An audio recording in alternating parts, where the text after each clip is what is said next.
Evangelho segundo Mateus, capítulo 4, versículo 17. Bem no comecinho.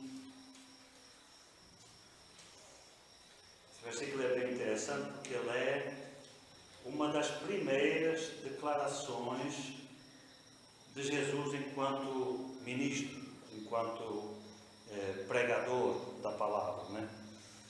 Se você analisar para trás desse versículo, versículo 12, a minha Bíblia tem até um cabeçalhozinho que diz assim: Jesus começa o seu ministério. Então é o início mesmo do ministério de Jesus terreno.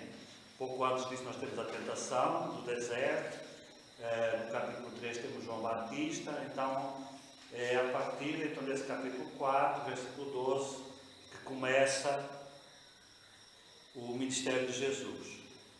Nós lemos a mudança dele para Cafarnaum, no versículo 13, deixou Nazaré e foi habitar em Cafarnaum. Nós já dissemos que Jesus adotou a cidade de Cafarnaum como sendo a sede do seu ministério. A partir dali ele lançou os direcionamentos do seu ministério.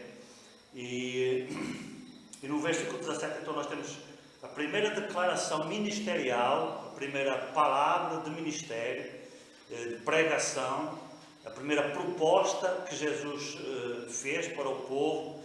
Nós encontramos aqui nesse versículo 17, diz assim: e desde então começou Jesus a pregar. Nós já está dizendo que o início da pregação de Jesus acontece aqui.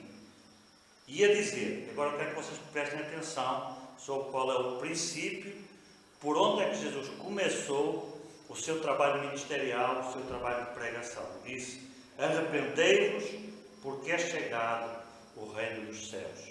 Portanto, o início, o pilar número 1 da pregação de Jesus foi logo anunciado aqui, nesse versículo 17.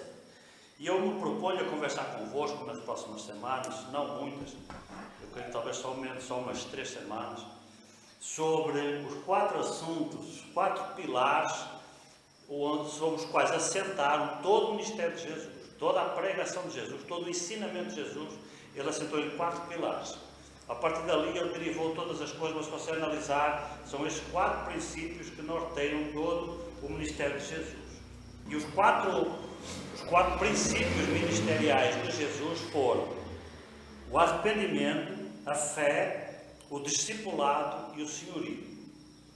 Se for em cima destes 4 pilares que Jesus alicerçou todo o seu ministério, toda a sua pregação, toda a sua proposta para Israel e para o mundo inteiro a partir daí, né?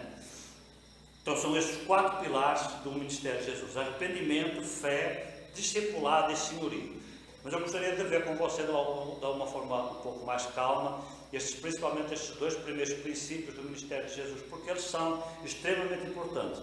Não somente são extremamente importantes, como é importante também nós reforçarmos a importância destes elementos para a vida de qualquer cristão. Porque se eles eram os pilares do ministério de Jesus, então eles são os pilares do nosso cristianismo. É neles também que assenta o nosso cristianismo. Não existe cristão sem arrependimento, sem fé, sem discipulado, sem senhorio. Não existe. Você pode ser o que você quiser, pode ser um religioso, muito devoto, mas se você não tem estas 4 coisas, você não é um verdadeiro cristão. Por isso, toda a teologia de Jesus, ela assentava nessas 4 coisas, porque elas eram extremamente importantes. E, lamentavelmente, nós assistimos a um movimento, e esse movimento não é novo, nós já temos falado sobre isso, ele já remonta ao início do século XX, 1915, 1920, 1930, já havia pastores e teólogos desenvolvendo um conjunto de doutrinas e teorias de um novo evangelho que se propagou de uma forma muito fácil, principalmente ao longo do século XX e particularmente nos Estados Unidos, mas não só. Nós acabamos absorvendo essas influências e esse novo evangelho se tornou um evangelho mais leve, mais light, menos responsabilizador em relação à pessoa. Porque nós já falamos, quando nós falamos sobre discipulado, senhorio, nós dissemos que hoje muita gente acredita que o discipulado é um passo além depois da conversão. Se você se converte, aceita Jesus e depois você decide se quer ser ou não discípulo de Jesus, como se existisse essa opção. Isto é pregado hoje. Porém, não era esse o evangelho que Jesus pregava. Jesus nunca convidou ninguém para ser crente, ele convidava para ser discípulo. Ou seja, a proposta dele foi sempre: quer ser meu discípulo? Quer ser meu seguidor? Quer andar nos meus passos? Não quer, tudo bem. Você vai andar nos seus passos. Não existem dois caminhos. Não existe a possibilidade de eu ser cristão e viver nos meus passos. Porque se eu ando nos meus passos, eu não sou cristão. Eu sou um alvarão. Não é? Eu estou seguindo o meu caminho, não estou seguindo o caminho de Cristo. O que é ser cristão? Andar no caminho de Cristo. Já está dizendo. Ora, se eu quero andar nos meus próprios caminhos, então eu não estou sendo cristão. E nós hoje assistimos também a um fenómeno, isso foi muito popularizado principalmente pela Igreja Católica, mas a Igreja Evangélica absorveu esse princípio também, que é chamado de cristãos nominais, ou cristãos culturais. Porquê que você é cristão? Porque eu nasci num lar cristão. Porque o meu pai é cristão. Porque eu fui batizado em menino. Não é assim que nos respondem muitas vezes? Não é? E aqueles que nasceram num lar evangélico, porquê que você é um cristão evangélico? Porque eu nasci num lar evangélico. Somos cristãos culturais. Por cultura, por formação, e não por escolha, não por opção. Então, a proposta do ministério de Jesus, a proposta do chamado de Jesus, nunca foi para esse tipo de cristianismo. Esse é um cristianismo moderno. Agora, o nosso receio é que muita gente se ache cristão desse tipo de cristianismo e, na realidade, não seja nada. E esteja com o pé no inferno. Esteja com o pé no inferno. Nós vamos ver algumas coisas hoje em que Jesus falou claramente sobre isso. Jesus nunca teve medo de falar sobre o inferno. Olha que eu não lembro se eu já preguei sobre o inferno. Eu prego há mais de 30 anos. Eu não lembro se eu já alguma vez preguei sobre o inferno. É um assunto que a gente evita. Jesus falou mais sobre o inferno do que sobre o céu. Se você ler os 4 evangelhos, você vai ver que ele não tinha nenhum pudor, nenhum receio, nenhum medo em falar sobre o inferno. Nós já dissemos que em vários aspectos a mensagem de Jesus ela era um pouco antissocial. Em muitos aspectos ela era antissocial. E ele não se preocupava com isso. Nós hoje temos que ter uma mensagem, um evangelho social, sociável, né? Agradável de ouvir. E isso é um perigo. Porque na hora que você escolhe o que você quer ouvir, você provavelmente não vai ouvir as coisas certas. Não vai ouvir as coisas que você precisa ouvir. Você vai ouvir as coisas que você quer ouvir. E as coisas que a gente quer ouvir, muitas vezes, não são aquelas que são as melhores para nós. Lá na frente a gente entende isso. Lamentavelmente para muitos, tarde demais. Então nós estamos convictos, eu estou absolutamente convencido, que a Igreja Evangélica hoje, e quando eu falo hoje, não estou a falar exatamente do século XXI, já desde meados do século XX, ela vem construindo um conjunto, um modelo de cristianismo desvirtuado, afastado das Escrituras, de falsos cristãos, pessoas que ilusoriamente se acham cristãos porque foram batizados nas águas, porque escolheram uma igreja evangélica, mas se você analisar as opções de vida delas, elas nunca quiseram o cristianismo, nunca quiseram viver para Cristo, nunca quiseram um modelo de vida que Jesus propôs. Porque o cristianismo é isso, é um modo de vida, é uma escolha de vida. Você vai deixar de viver a sua vida do jeito que você vive e vai começar a viver a sua vida do jeito que Cristo quer que você viva. E você vai abrir mão.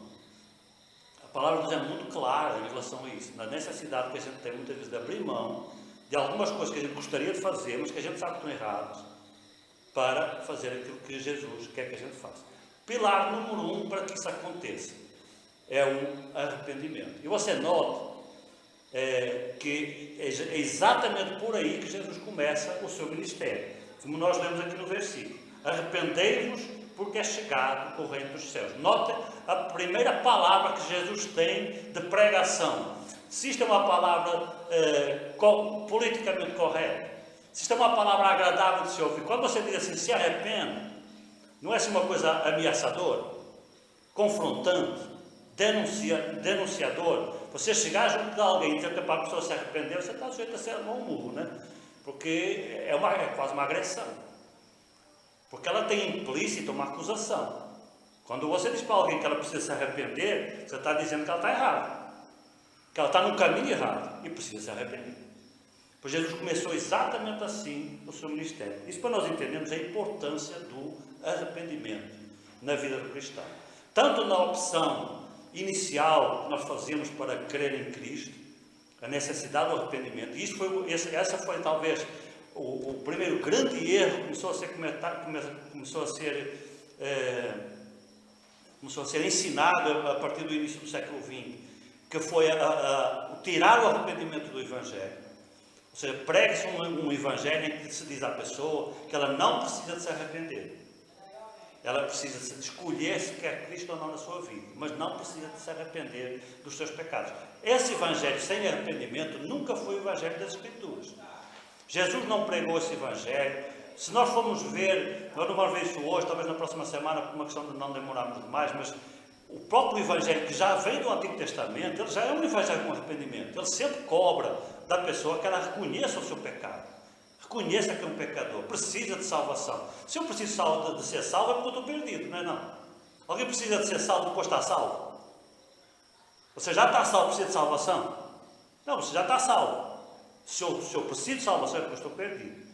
E se eu estou perdido, eu tenho que analisar o porquê que eu estou perdido, o que é que me levou a esse estado de perdição.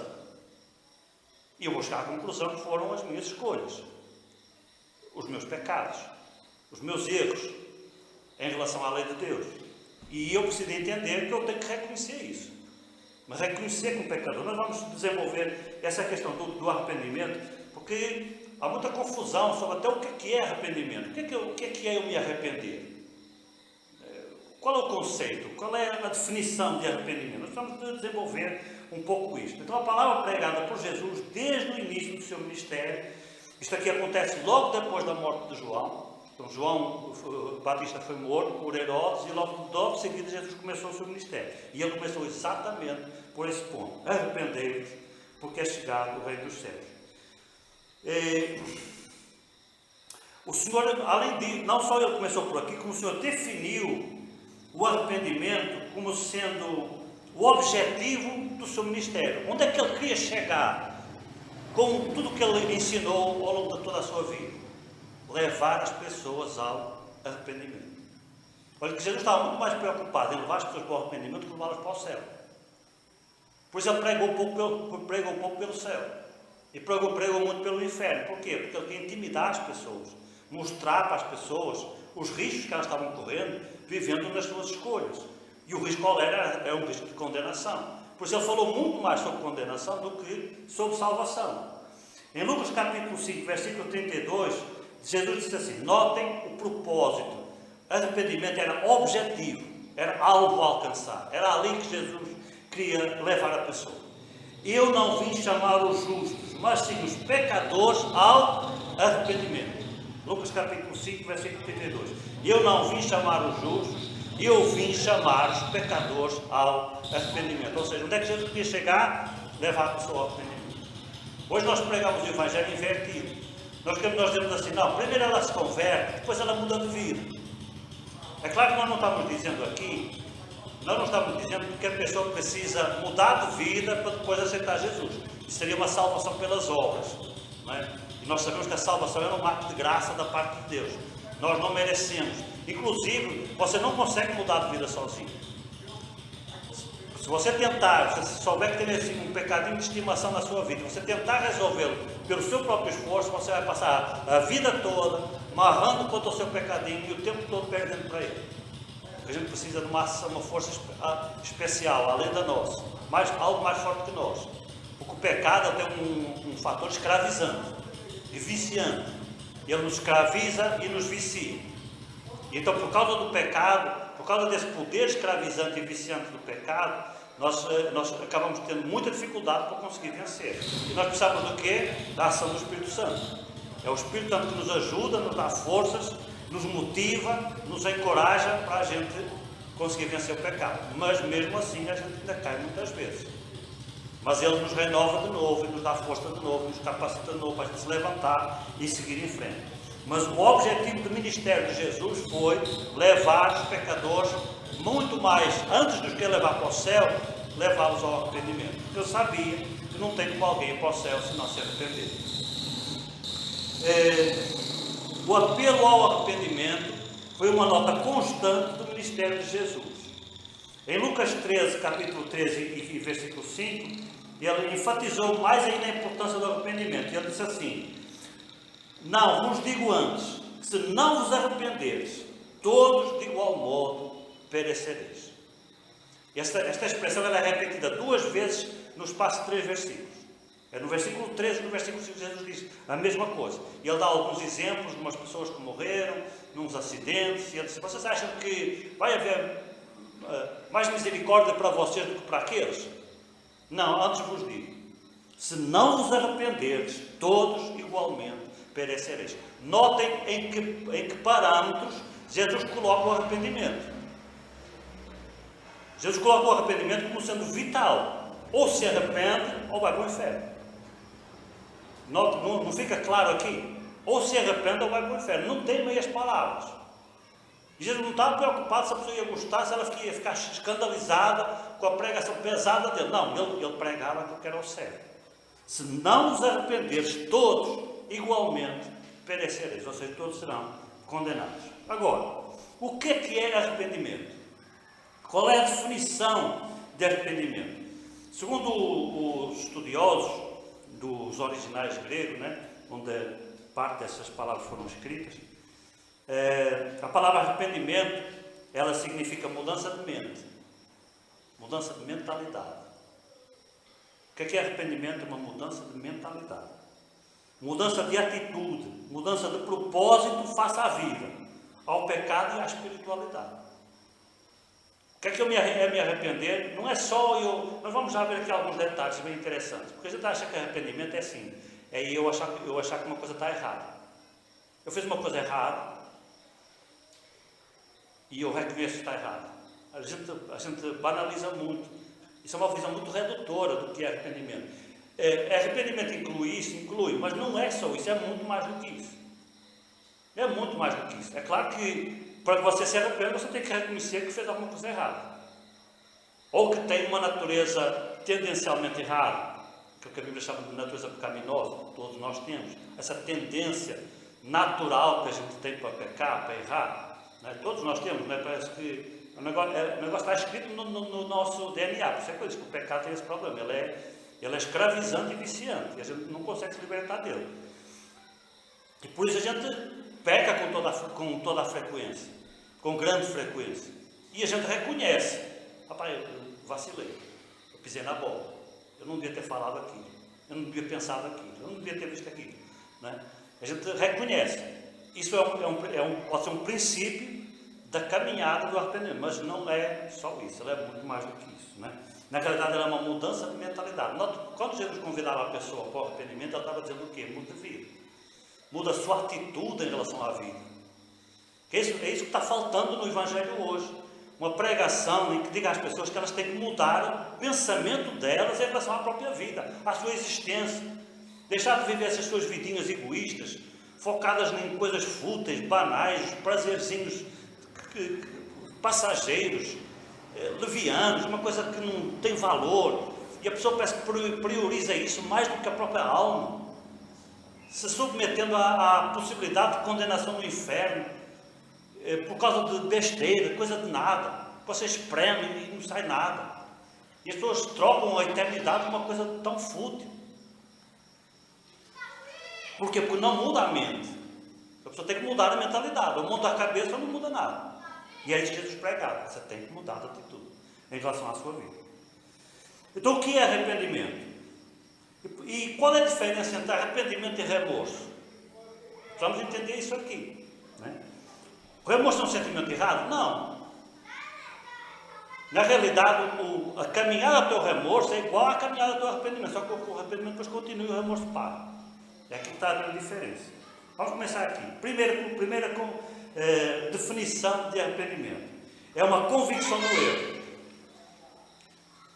Uma convicção do erro. Você errou, eu errei e eu tenho convicção de que eu errei.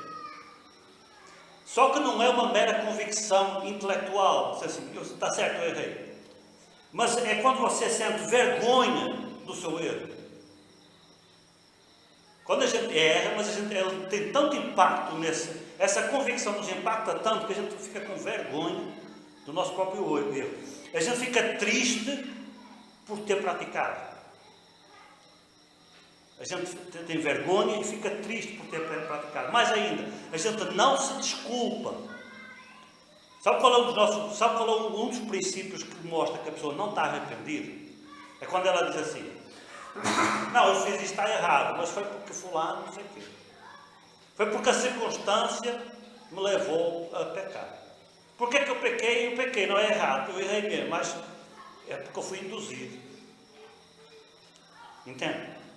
Se você tem algum pensamento dessa natureza para justificar, para mitigar, para diminuir o impacto, ou a importância, a relevância do seu erro, você não está arrependido.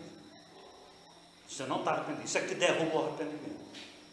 Quando você diz assim: eu errei, mas foi porque fulano fez isso, foi porque fulano falou, não sei o quê, eu fui provocado, eu fui levado a pecar. Não, você já está se desculpando.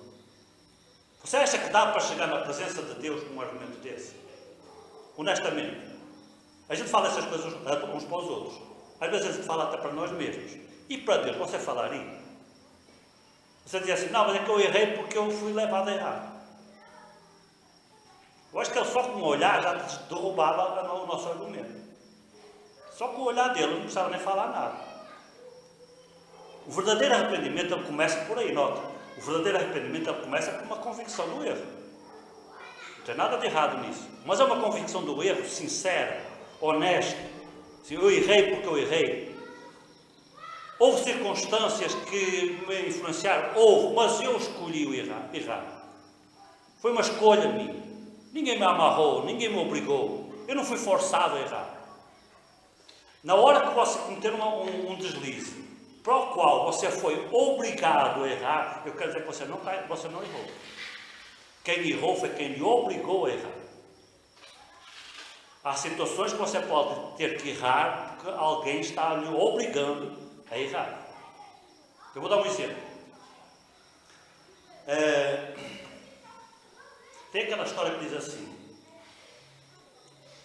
você trabalha, tem um emprego, alguém liga, o patrão está, e o patrão diz assim: você vai fazer o quê? Você vai dizer que ele está ou que ele não está? Não é?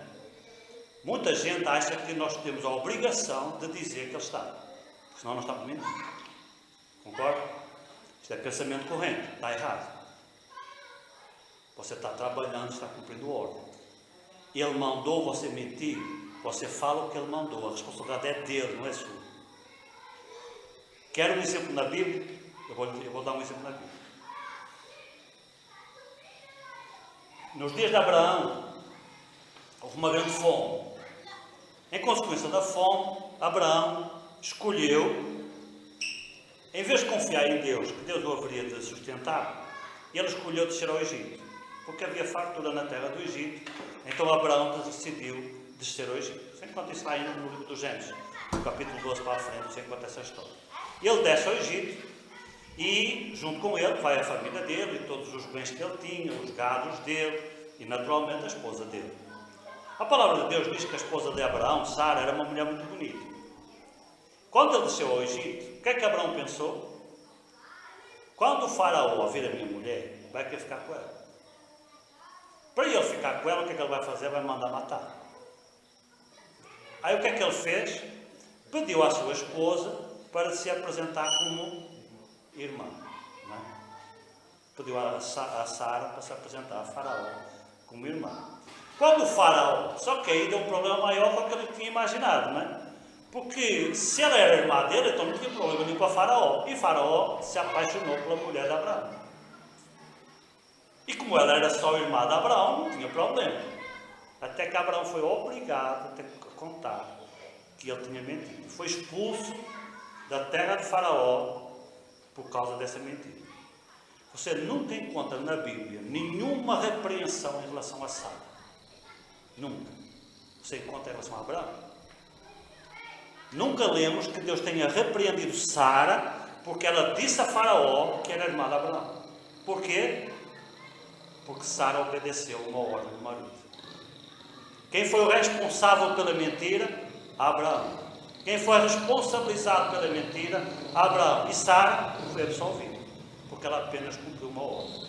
É que na Bíblia Sagrada tem uma doutrina que não existe mais, né? Porque foi até retirada da Bíblia. Acho que as Bíblias modernas não têm mais essa doutrina. Que era uma doutrina que dizia que as mulheres tinham que ser, as esposas tinham que ser submissas aos maridos, né?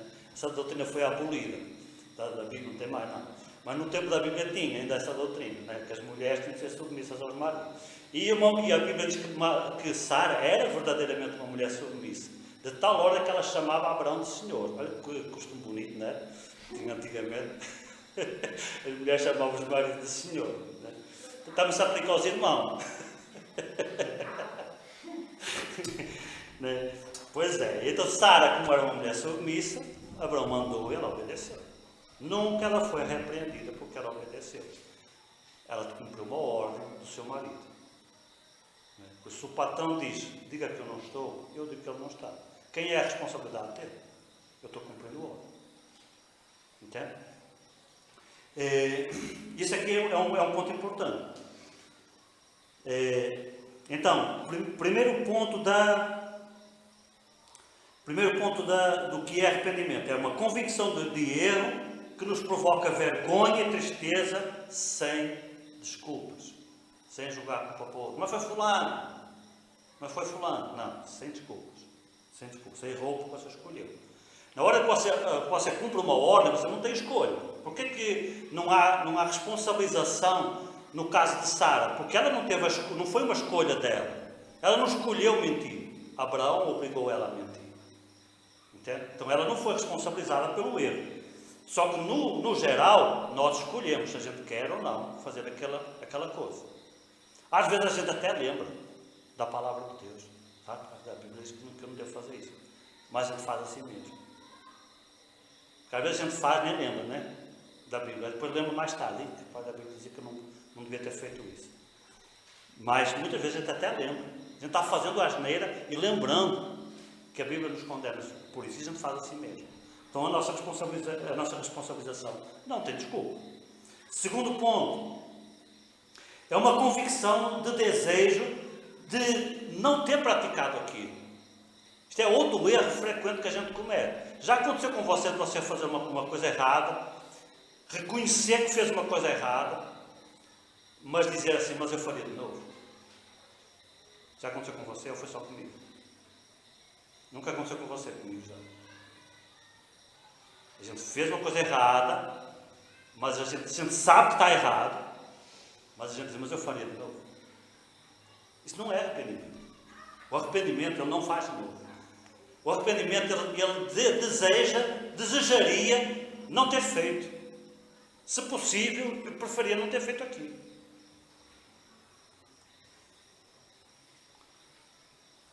O desejo de não repetir. Isso mostra o que é muito. Lembra que nós temos que arrependimento é uma mudança de mentalidade? Não é? Aqui o arrependimento implica uma mudança de vontade. Eu não tenho mais vontade de fazer aquilo. Porque eu não quero mais fazer aquilo. Porque eu sei que está errado. Eu sei que eu errei. E eu sinto vergonha de ter errado. E eu não quero repetir.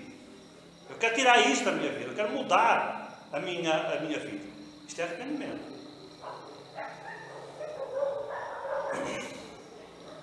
Agora note. Arrependimento, ele também ele é o reconhecimento do erro, ele é o desejo de não ter praticado aquilo. Já aconteceu você que gostaria de reescrever a sua vida? Poder voltar atrás, fazer de novo, fazer diferente? Isso é arrependimento. Isso é arrependimento verdadeiro. Quando a gente quer reescrever a história, isso é arrependimento verdadeiro. Ou seja, se a gente tivesse a chance, a gente não tem a chance de refazer. Às vezes a gente comete erros que vão ficar para o resto da vida. E não tem jeito. Mas se a gente pudesse voltar lá atrás e fazer diferente, a gente tinha feito. Isso é arrependimento. Só que o arrependimento ele precisa também de uma outra coisa. Você precisa ter o desejo de ser perdoado. Nós vamos ver isso um pouco mais profundamente na próxima semana. Que existe uma ligação muito forte entre o arrependimento e voltar para Deus. Se restaurar com Deus. Porque às vezes também acontece assim. Eu reconheço que eu errei. Eu tenho vergonha do meu erro. Se eu pudesse, eu faria diferente. Mas eu não vou pedir perdão. mas eu não vou pedir perdão. Sabe qual foi o problema de Judas Iscariotes? Foi esse. Judas Iscariotes fez exatamente deu exatamente os mesmos passos de Pedro. Note que Pedro e Judas, os dois, traíram o Senhor, certo? Um vendeu o Senhor por 30 moedas, o outro negou o Senhor por 3 vezes. Os dois traíram o Senhor. Num espaço de poucas horas, quase em simultâneo. Primeiro Judas, pouco depois Pedro. Porquê que um foi restaurado e o outro não foi? Judas reconheceu que errou? Reconheceu. Judas gostaria de ter feito diferente? Gostaria. Judas teve vergonha do que ele fez? Teve vergonha do que ele fez. Então qual foi o problema de Judas? Ele não quis ser perdoado. Ele teve a oportunidade, a opção de escolher o perdão, mas ele não quis. Ao contrário de Pedro. Basicamente, a grande diferença entre Judas e Pedro é essa. Enquanto que Pedro aceitou voltar para Jesus, olhar no rosto de Jesus cheio de vergonha. Eu acho que ele nem olhava no rosto de Jesus, ele olhava para o chão. Ele estava carregado de vergonha. Mas ele aceitou se confrontar com Jesus de novo. Ir lá, olhar nos olhos dele. Não tinha coragem que isso precisa. O problema de Judas foi um problema de covardia. Essa coisa da gente... Sabe por que a pessoa não pede perdão? Porque é covarde. Porque se pedir perdão é um ato de grande coragem. Eu admiro demais. Uma pessoa tem a coragem de chegar num canto e assim, olha, eu quero pedir perdão para os irmãos, ou na família, porque eu errei, porque eu fiz isto assim, assim, eu me arrependo. Eu acho um ato de extrema coragem. A pessoa vai assim, cara lisa, olhar nos olhos das pessoas que ela ofendeu, que ela magoou, sujeita a levar uns tapas ainda, mas ela vai. Muita coragem. Eu acho que Pedro teve muita coragem. E Judas foi um homem muito covarde. Isso é que condenou ele, foi a covardia. Não ter sido capaz de olhar nos olhos de Jesus e dizer, eu te traí, me perdoa. E ele teve a oportunidade, porque Jesus não o chamou de amigo. Basicamente a diferença é essa. Ou seja, você pode fazer o processo todo, reconhecer o pecado, saber que errou, ter vergonha do seu pecado, gostava de poder reescrever a sua história e não ser perdoado. Então você está tendo remorsos, mas não está arrependido. Você está sentindo remorso do seu pecado, mas não está arrependido. Porque para o arrependimento ele implica o perdão. Por que Jesus pregava o arrependimento? Porque ele queria perdoar. O arrependimento ele anda junto com o perdão. Os dois caminham juntos. Um não existe sem o outro. O arrependimento é a ferramenta que leva você até o perdão. Então, na hora que você se arrepende, mas não quer ser perdoado, há arrependimento? Não, você só tem remorso. Foi o que aconteceu com Judas. Ele sentiu profundo remorso, mas ele não quis ser perdoado. Ou porque ele não achou, ou porque ele achou que...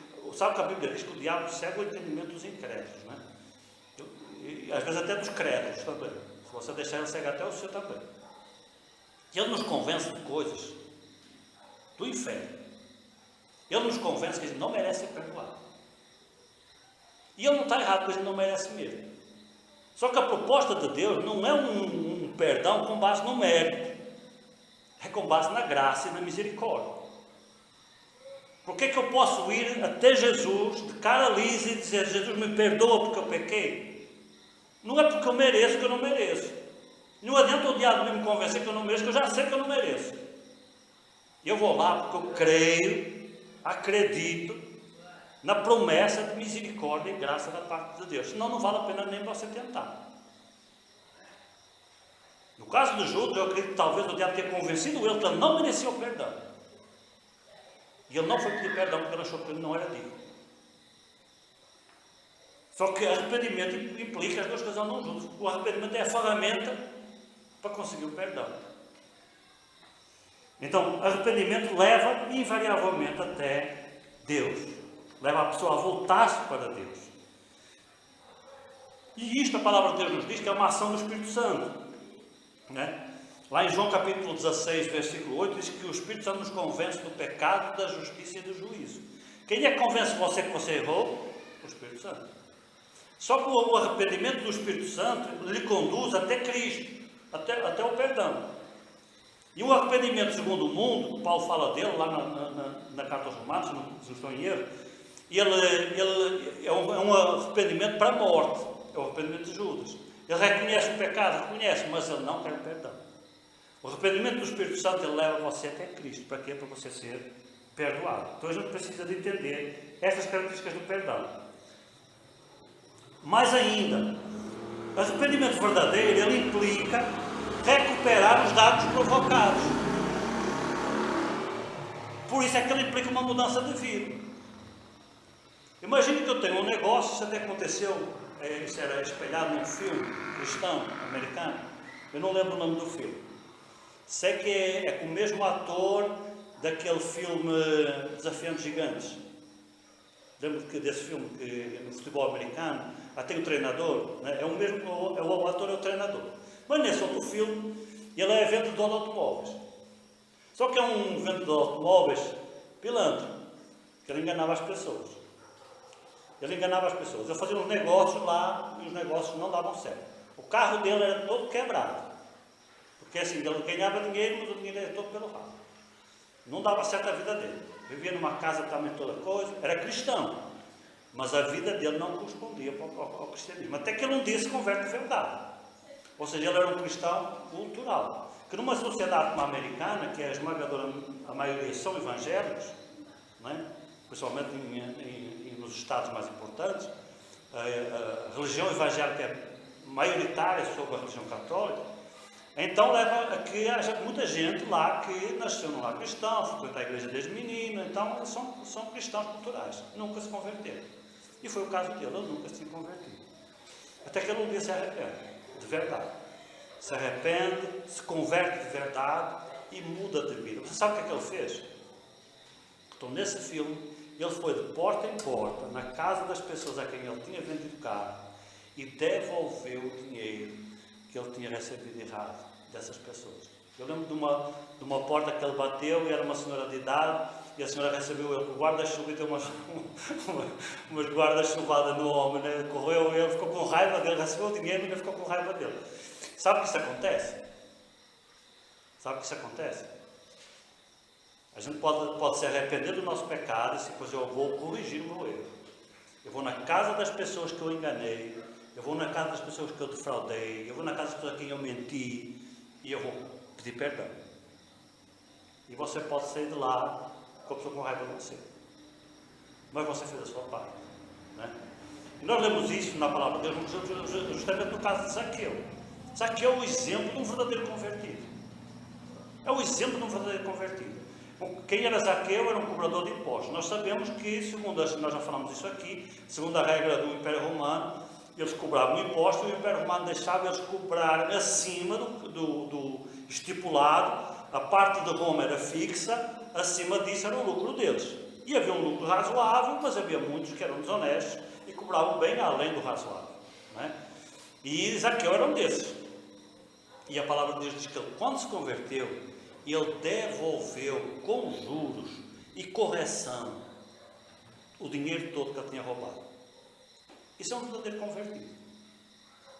Ele se convenceu do seu pecado e quis mudar de vida.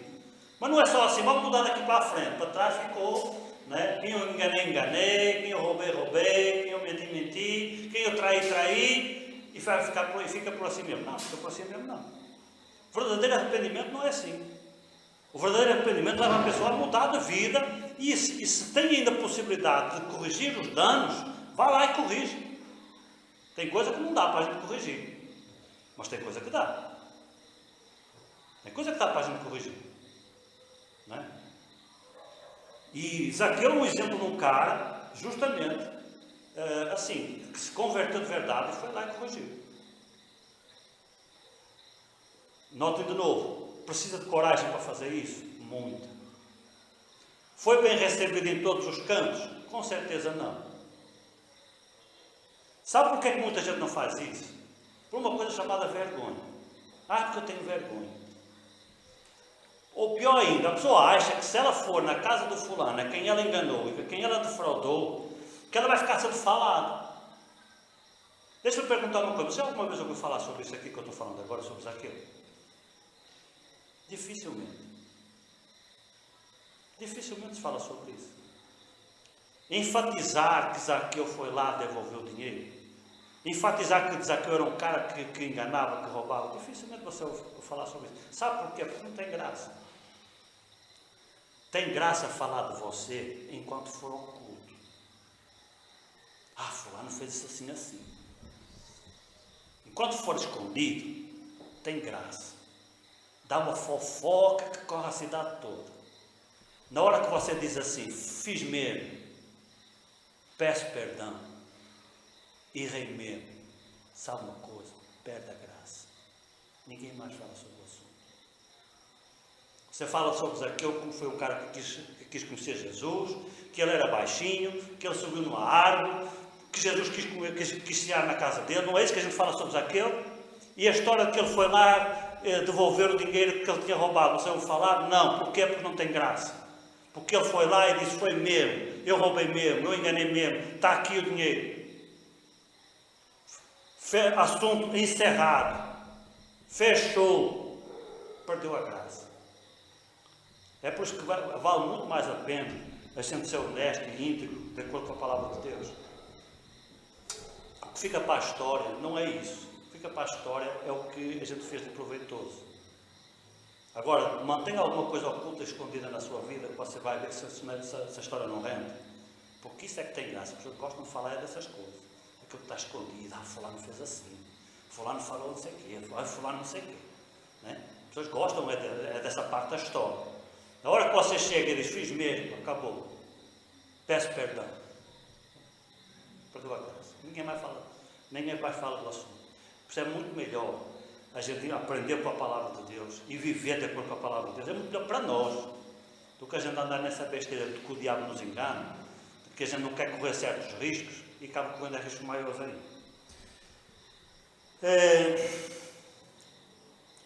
Porém, isto é o verdadeiro arrependimento. Este é o verdadeiro arrependimento. Arrependimento que leva a pessoa a querer, a reconhecer o seu erro, a desejar não ter praticado, a desejar ser perdoado, a recuperar dos danos que tiver provocado e enfrentar tudo o que precisar, inclusive a própria vergonha. Eu creio que foi por causa dessa história da vergonha que Judas não quis voltar para Jesus. No caso do jovem rico, nós já falamos aqui sobre ele, eu creio que trata de pior ainda, nós falamos sobre isso. É que ele não se reconhecia pecador. Quer dizer, tudo isso eu tenho feito, eu desde a minha cidade, eu sou um cara íntegro, então eu não preciso de me arrepender, não tem nada para me arrepender. Então aí é pior ainda. A pessoa não está nem reconhecendo o seu pecado, ela não chegou nem no primeiro passo. Qual é o primeiro passo? Reconheceu o erro. O jovem rico nem reconheceu o erro. Ele não deu nem o primeiro passo. Por isso ele nunca se arrependeu e por isso ele saiu triste da presença de Jesus. Porém, esta mensagem tem sido excluída do Evangelho. Hoje prega-se um Evangelho em que a pessoa é convidada a aceitar Jesus. Eu sempre digo, a Bíblia não fala em aceitar Jesus, a Bíblia fala em receber Jesus. Aceitar é uma coisa que você aceita para guardar lá em casa, porque alguém está dando. Receber é uma coisa que você recebe porque quer. Se não quer, você não recebe. E a Bíblia fala para nós recebermos Jesus se nós o quisermos. Se não quisermos, não tem problema. E muito interessante também, nós hoje prega-se um Evangelho em que a gente pede às pessoas para aceitar Jesus. Enquanto que o Evangelho da Bíblia, as pessoas pediam a Deus para o aceitar, para o receber. O verdadeiro Evangelho é esse. A pessoa está tão convencida do seu pecado, porque da importância do arrependimento, ela convence a pessoa do seu pecado, que ela implora para Deus a perdoar. Ela implora para Deus a receber. Hoje nós imploramos para a pessoa receber Jesus, como se Jesus precisasse disso. Quem precisa de salvação somos nós, não é Ele. Quem está precisando de ajuda somos nós, não é Ele. Ele está nos oferecendo ajuda, mas Ele não é obrigado a nos ajudar. E a gente invertemos completamente esta história, a gente implora às pessoas para aceitar Jesus. A gente nunca implorou a ninguém para o receber, não. Nunca Ele implorou para ninguém o receber. Ele foi rejeitado de caras por toda a nação de Israel, e ele nunca se preocupou com isso. Quem é que estava perdendo? Era ele. Era a nação de Israel. Era o povo que estava perdendo. Quando uma pessoa resiste ao Evangelho, quem é que está perdendo hoje? São as pessoas, não é Deus que está perdendo, ele não está perdendo nada. Então o Evangelho que a gente devia pregar é o Evangelho que diz à pessoa que ela é um pecador e ela precisa de ajuda. E ela tem que implorar por essa ajuda. Pelo favor de Deus, me perdoa. Nós temos como se inverteu as coisas, porque nós vivemos uma obsessão de igreja cheia. E eu também quero ter aqui a igreja cheia, quem é que não quer? Mas não adianta a gente querer ter a igreja cheia de falsos cristãos. Que no final, um dia Deus vai acertar conta. Você sabe qual é a responsabilidade de um pastor? Um dia lá no céu, quando a gente chegar lá, todo mundo quer ser pastor, mas imagine lá no céu quando vou fazer contas. Vem cá, vou fazer contas aqui. As vidas que eu te confiei, o que é que cadê elas? Está tudo no inferno. Depois tu vai para lá também. Tu, na realidade, tu é como eles. Não é? O pastor ele tem uma grande responsabilidade. Mas a pessoa não está nem preocupada com as pessoas, a pessoa só quer ter número, quer ter dízimos, quer ter crescimento. Está tudo perdido, mas não se importa. Então nós estamos com igrejas cheias de conversões superficiais que não se manifestam, que não manifestam evidências da regeneração. Uma verdadeira conversão, ela muda a história da pessoa. É isso que aconteceu com Zaqueu. A história daquele homem mudou, a vida dele mudou radicalmente. A gente tem uma outra pregação sobre a conversão do carcereiro de Filipos. É outro exemplo. O carcereiro de Filipos foi um homem até se encontrar com Paulo, virou outra pessoa completamente diferente depois daquele dia. Isso é verdadeira conversão, a vida muda. Agora, se uma conversão que a vida não muda, que a pessoa continua do mesmo jeito. Eu sei que tem uns pecadinhos que a gente vai carregar com eles para o resto da vida. Né? Aquelas tendências que a gente tem assim, né? Tem gente que não consegue deixar de mentir. E às vezes até por besteira, não precisava na mente. Aí a pessoa se arrepende, rapaz, é mesmo. Mas o negócio está tão entranhado, né? Que os bichos parecem que correm no sangue. E a pessoa toda a vida ela vai ter que lutar contra aquela tendência para mentir. Tem gente que gosta da fofoca, tem gente que gosta de outras coisas. E toda a vida a gente vai lutar contra isso. Mas a gente está lutando. A gente está tentando. Não é? E uma vez a gente perde e outras a gente ganha. E a gente continua lutando. E o pecado é isso, ela é uma luta o resto da vida. E a gente está tentando. Mas uma coisa é você ter uma escorregada, outra coisa é você viver na escorregada. E a escorregada é um modo de vida. Aliás, você não está nem preocupado com a escorregada. É bom é assim mesmo. São coisas completamente diferentes. Muitas vezes a gente tem dificuldade em entender aquelas expressões lá de Tiago. Quando ele diz a fé sem obras é morta. Ele tem ali uma briga, né, entre a fé e as obras, e a gente fica na dúvida se afinal ele é a favor da salvação pelas obras ou não é, né? E a gente fica assim com uma dúvida. Mas a expressão dele tem um sentido. O que é que Tiago está dizendo? Que a fé sem obras ela é morta, porque a fé se expressa através das obras. Como é que eu expresso a minha fé? Através de uma vida regenerada. Como é que as pessoas veem que eu sou um verdadeiro cristão? Através de uma vida regenerada. Se a minha vida é uma esculhambação, o que é que as pessoas estão vendo de cristianismo em mim? Nada. Estão vendo alguma fé em mim? Nada. Diante de Deus, nós somos salvos por meio da fé sem obras. Porque nós não temos nenhuma obra que nos legitime diante de Deus, que vale o suficiente para ser contabilizado. Mas diante dos homens, nós expressamos a nossa fé através das nossas vidas regeneradas, ou seja, através das nossas obras. Entende o que é que Tiago estava tentando dizer? Por isso é que ele diz, mostra-me a tua fé, que eu mostro-te as minhas obras. Ele não está a falar com Deus, ele está a falar com o seu semelhante. Diante de Deus você é salvo sem as obras. Mas diante dos homens, as obras são a forma de nós mostrarmos a nossa fé, porque não tem outra. Não adianta dizer que eu sou um homem de fé e tenho uma vida toda errada. Não tem como. Esse é o pensamento de Tiago. Nós precisamos, o apóstolo João Batista ele dizia, depois Paulo fala disso também, usa mais ou menos a mesma expressão, ele diz, produzir frutos dignos de arrependimento. E Paulo diz, obras dignas de arrependimento. O que é que são obras dignas de arrependimento? Frutos dignos de arrependimento. Uma vida transformada, vida que mudou. Notemos que nós não estamos falando aqui, isto é uma ressalva que eu preciso fazer, nós não estamos falando aqui que a pessoa precisa de abandonar a sua vida de pecado para ir a Cristo. Porque às vezes a pessoa também confunde. Na realidade, o pretexto para se tirar o arrependimento do Evangelho foi esse. Porque na hora que você diz que a pessoa precisa se arrepender, alguns dizem que isso aí já é obras. E a Bíblia diz que a salvação não é por meio das obras, é por meio da graça. Aí eles entendem isso já como uma obra. Só que não é uma obra. Nós não estamos dizendo que a pessoa precisa de mudar de vida para ir a Cristo. Isso seria uma salvação pelas obras. Não é? A gente está dizendo é que a pessoa precisa ter uma mudança de mentalidade. Uma mudança de atitude. E a atitude muda antes da vida.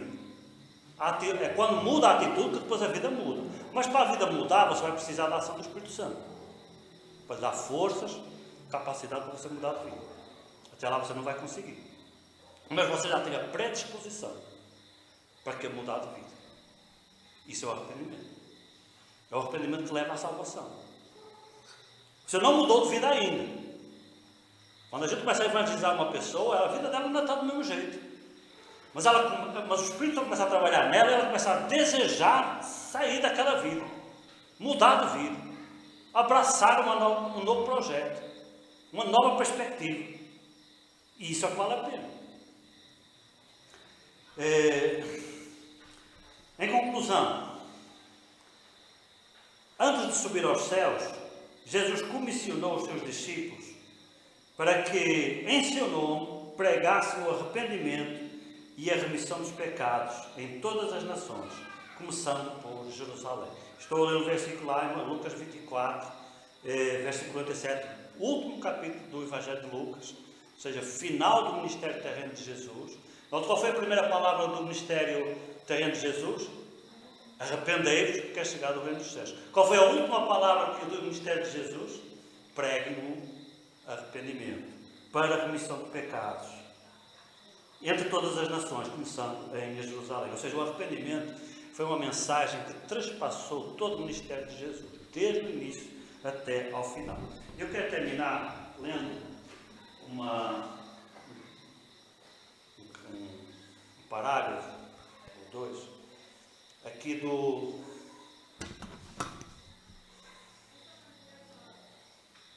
na verdade é uma citação do pastor Martin Lloyd Jones. Ele diz assim: o arrependimento indica que você percebeu que é pecaminoso, culpado e vil na presença de Deus, que merece somente a ira e a punição,